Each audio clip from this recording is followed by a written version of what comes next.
ಮನ್ರೇಗಾ ಲಕ್ಷಾಂತರ ಗ್ರಾಮೀಣ ಭಾಗದ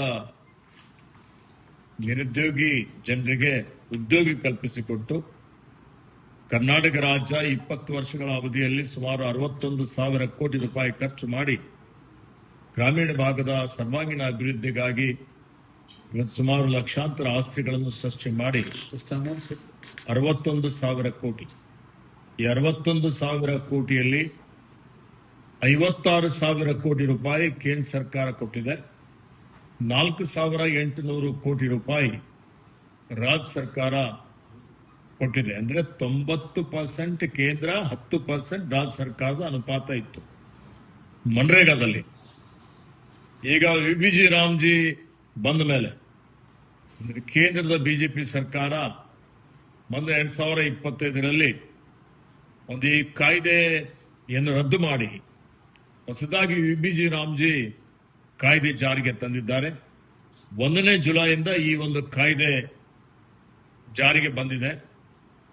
ಈ ಕಾಯ್ದೆ ಅಡಿಯಲ್ಲಿ ಈಗ ಈ ಯೋಜನೆ ಎಲ್ಲಾ ಗ್ರಾಮ ಪಂಚಾಯತಿಗಳಲ್ಲಿ ನಡೀತಾ ಇದೆ. ಮತ್ತೆ ಇವತ್ತು ನಮ್ಮ ವಿರೋಧ ನಾವು ವ್ಯಕ್ತಪಡಿಸಿ ಏನು 60-40ರ ಅನುಪಾತ ಇದೆ, ರಾಜ್ಯಗಳ ಮೇಲೆ ಏನೊಂದು ಆರ್ಥಿಕ ಹೊರೆ ಇದೆ. ಈ ಹೊರೆಯಿಂದ ರಾಜ್ಯ ಸರ್ಕಾರಗಳಿಗೆ ಬಹಳಷ್ಟು ಆರ್ಥಿಕ ಸಂಕಷ್ಟ ಎದುರಿಸುವಂತ ಪರಿಸ್ಥಿತಿ ಬಂದಿದೆ. ಈ ವರ್ಷ ನಮಗೆ ನಾರ್ಮೇಟಿವ್ ಅಲೋಕೇಶನ್ ಅಂತ ಹೇಳಿ 5,709 ಕೋಟಿ ರೂಪಾಯಿ ನಿಗದಿ ಮಾಡಲಾಗಿದೆ 9 ತಿಂಗಳವರೆಗೆ. ಅಂದರೆ ಜುಲೈ 1ರಿಂದ ಮಾರ್ಚ್ 31ರವರೆಗೆ.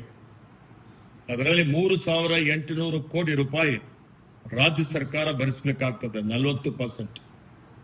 ಒಟ್ಟಿಗೆ ಸುಮಾರು 9,000 ಕೋಟಿಗಿಂತಲೂ ಮೀರಿ ಈ ಒಂದು ನಮ್ಮಲ್ಲಿ ಅನುದಾನ ಒದಗಿಸಲಾಗಿದೆ. ಆದಾಗ್ಯೂ ನಾವು ಈಗಾಗಲೇ ನಾನು ದೆಹಲಿಗೆ ಹೋಗಿ ಸಭೆಯಲ್ಲಿ ಭಾಗವಹಿಸಿ ಎಲ್ಲಾ ಸಿದ್ಧತೆಗಳನ್ನು ಮಾಡಿಕೊಂಡು ಜುಲೈ 1ನೇ ತಾರೀಕಿನಿಂದ ಬಡವರ, ಹಿಂದುಳಿದವರ, ಮಹಿಳೆಯರ, ಶೋಷಿತರ, ನಿರುದ್ಯೋಗಿ ಏನ್ ಜನ ಇದ್ದಾರೆ ಅವರು ಪಲಾಯನ ಮಾಡಬಾರದು, ಅವರು ಗುಳೆ ಹೋಗಬಾರದು ಅಂತೇಳಿ ಹೇಳಿ ಅದನ್ನು ನಾವು ಜಾರಿಗೆ ತಂದಿದ್ದೇವೆ. ಮತ್ತು ಈಗಾಗಲೇ ಹಿಂದಿನ ಏನು ಕ್ರಿಯಾಯೋಜನೆ ಇತ್ತು ಆ ಕ್ರಿಯಾಯೋಜನೆಗೆ ಅನುಗುಣವಾಗಿ ಮನ್ರೇಗಾದಲ್ಲಿ ತೆಗೆದುಕೊಂಡಂತಹ ಕಾಮಗಾರಿಗಳನ್ನು ಈಗೇನು ಹೊಸದಾಗಿ ಅವರ ಕಾಮಗಾರಿಗಳು ತೆಗೆದುಕೊಳ್ಳಲಿಕ್ಕೆ ಅವಕಾಶ ಮಾಡಿಕೊಡಲಾಗಿದೆ. ಹಿಂದೆ 267 ಕಾಮಗಾರಿಗಳು ಮನ್ರೇಗಾದಲ್ಲಿ ಮಾಡಲಿಕ್ಕೆ ಅವಕಾಶ ಇತ್ತು. ಈಗ 318 ಕಾಮಗಾರಿಗಳು ಮಾಡಲಿಕ್ಕೆ ಅವಕಾಶ ಇದೆ. ಇದಕ್ಕೆ ಹೊರತುಪಡಿಸಿ ರಾಜ್ಯ ಸರ್ಕಾರದ ವತಿಯಿಂದ ನಮಗೆ ಅನುಕೂಲಕರವಾಗುವಂತಹ ರೀತಿಯಲ್ಲಿ ಒಂದು 25 ಕಾಮಗಾರಿಗಳನ್ನು ಇದರಲ್ಲಿ ಸೇರಿಸಬೇಕು ಅಂತ ಹೇಳಿ ನಾವು ಅವರಿಗೆ ಪ್ರಸ್ತಾವನೆಯನ್ನು ಕೇಂದ್ರಕ್ಕೆ ಸಲ್ಲಿಸಿದ್ದೇವೆ. ಈಗಾಗಲೇ 1ನೇ ಹಂತದ ಹಣ ಅವರು ನಮಗೆ ಅಲೋಕೇಟ್ ಮಾಡಿದ್ದಾರೆ, ಸುಮಾರು 1,700 ಕೋಟಿ. ನಮ್ಮ ಪಾಲಿನ ಹಣನೂ ಆರ್ಥಿಕ ಇಲಾಖೆ ವತಿಯಿಂದ ಈಗಾಗಲೇ ಮಾನ್ಯ ಮುಖ್ಯಮಂತ್ರಿಗಳು ಅದಕ್ಕೆ ಸಮ್ಮತಿಯನ್ನು ಸೂಚಿಸಿದ್ದಾರೆ. ಹೀಗಾಗಿ ಇಡೀ ರಾಜ್ಯದಾದ್ಯಂತ ಎಲ್ಲಾ ಗ್ರಾಮ ಪಂಚಾಯಿತಿಗಳಲ್ಲಿ ಈ ಒಂದು ಕಾಮಗಾರಿಗಳು ಮುಂದುವರಿತವೆ, ಚಾಲ್ತಿಯಲ್ಲಿದ್ದಾವೆ. ಇವತ್ತು ಬರದ ಪರಿಸ್ಥಿತಿ ಇದೆ.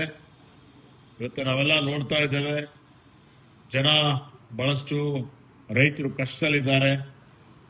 ಇವತ್ತು ಯಾರೂ ಗುಳೆ ಹೋಗುವಂತ ಅವಶ್ಯಕತೆ ಇಲ್ಲ. ಯಾರ್ಯಾರಿಗೆ ಇವತ್ತು ಉದ್ಯೋಗ ಬೇಕಾಗಿದೆ ಅಂತವರೆಲ್ಲರಿಗೂ ಉದ್ಯೋಗ ಅಲ್ಲಿಂದಲೇ ಕೊಡಬೇಕು ಅನ್ನುವಂತ ಒಂದು ಸೂಚನೆಯನ್ನು ನಾನು ಇಲಾಖೆ ವತಿಯಿಂದ ಎಲ್ಲಾ ಜಿಲ್ಲಾ ಪಂಚಾಯಿತಿ ಮುಖ್ಯ ಕಾರ್ಯನಿರ್ವಾಹಕ ಅಧಿಕಾರಿಗಳಿಗೆ ಕೊಟ್ಟಿದ್ದೇನೆ. ಅದಕ್ಕೆ ಯಾರು ಗೊಂದಲ ಮಾಡಿಕೊಳ್ಳುವಂತ ಅವಶ್ಯಕತೆ ಇಲ್ಲ.